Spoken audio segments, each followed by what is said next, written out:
Okay, Awesome. thank you. Thanks so much, Thank Keith. you. All right, Bye-bye well, this morning we also saw Wilson's Heart. Now let's take a look at more VR and chat with the head of content for Oculus Games, Jason Rubin. Jason, how you doing? Jeff. Good to see you, my friend. How's it going? How's everything? Very good. Jason, one of the best creators in the industry, co-founded Naughty Dog and is now over at Oculus, putting together some really incredible games. We saw Wilson's Heart, as I mentioned, at Twisted Pixel earlier you almost today. knocked someone out. Yes, yeah, it was very intense because I mean, when you're in VR, these are games now where you're really active. That's right. And you're punching and you're moving around. We have a rule around the office that if you're in VR and you hit someone else, it's their fault. Yes. If you're in VR and you hit something inanimate, it's your fault, right? So yes, I did. You gotta be careful. It's amazing though to see the fidelity of what you can do, and you know, Oculus is out there. A lot of people are talking about it, but the addition of touch. Really adds a layer of interactivity. It's a game changer for you guys. So tell me, I mean, Oculus Studios, you know, you are effectively kind of leading the first-party charge at Oculus. So what are the kinds of games that you want to build? Right. Well, that's a really good question because we don't have years of VR to build upon, right? We're kind of starting at the beginning and figuring out what to do. So today we showed a lot of games from very big titles like Wilson's Heart, which plays around with touch and experiencing the world, to smaller games like Ripcoil, which is kind of a little thing that you'll have a lot of fun with. Certainly doesn't have the length of a Ripcoil, but, you know, it's going to be a really exciting thing for people to try. So all kinds of games is the answer. Everything from smaller titles by indie or big developers to, you know, the biggest titles that we can manage right now.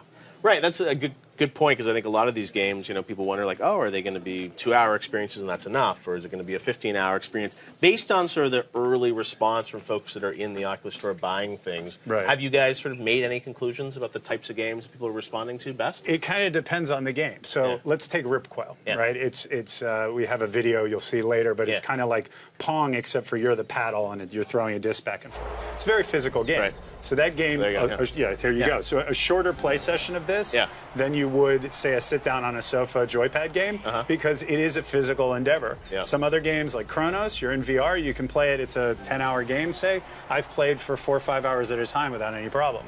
Just before Edge of Nowhere came out, I ran through the entire thing just to give it a last go-through in one sitting, and that was about 3.5 hours, knowing where everything was, you know, doing the things that I knew I needed to do. It's more like a 5 or 6 hour game, the reviewers are saying. So you can certainly stay in VR for a long time. Once you get the hand controllers in and you start swinging a sword or shooting guns and, you know, people are shooting back at you virtually, it's a little more athletic, and I think those play sessions will be shorter. So it's going to vary. Now, I want to ask you a bit about the ramp-up of VR, because there's so much anticipation about it, excitement, and then you have some executives like John Riccatello saying, well, you know, you got to like it's going to take a while for VR to really take off. I mean, you know, a lot of people I think ordered Oculuses, they're waiting for them or got them. It's like there's a longer ramp for this. What's your take on sort of how big the VR industry is going to be a year from now? So a year from now is hard to call. What I would say is, in the long run, the VR industry is going to be huge. We're confident in that.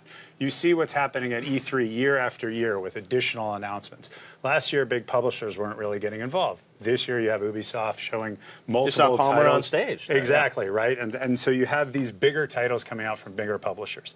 At the same time, it's an expensive system. The hardware that runs it is expensive. You have the console manufacturers upping their game to kind of get into the realm that you need for really good high-end VR. It will take a while for that to work itself into the consumer and for the prices to come down and things like that. So it's simultaneously incredibly exciting, incredibly virally spreading. Everyone that goes to a Best Buy and puts it on tells somebody, you go to Best Buy, put it on. It's doing really well, but it will take time for it to get large. And we've been very clear about that. You know, Mark Zuckerberg's very clear in the last F8 conference that it's going to take a while for it to grow. So John's right. And at the same time, people who are saying VR is amazing, you get into it, you love it, you never want to put it down, they're right too. It's just, you know, it's not going to be overnight. But we saw Project Scorpio this morning, and I mean, based on those specs, it seems like it can run, you know, VR out of the box and things like that. So I feel like it'll be easier and easier to use these headsets.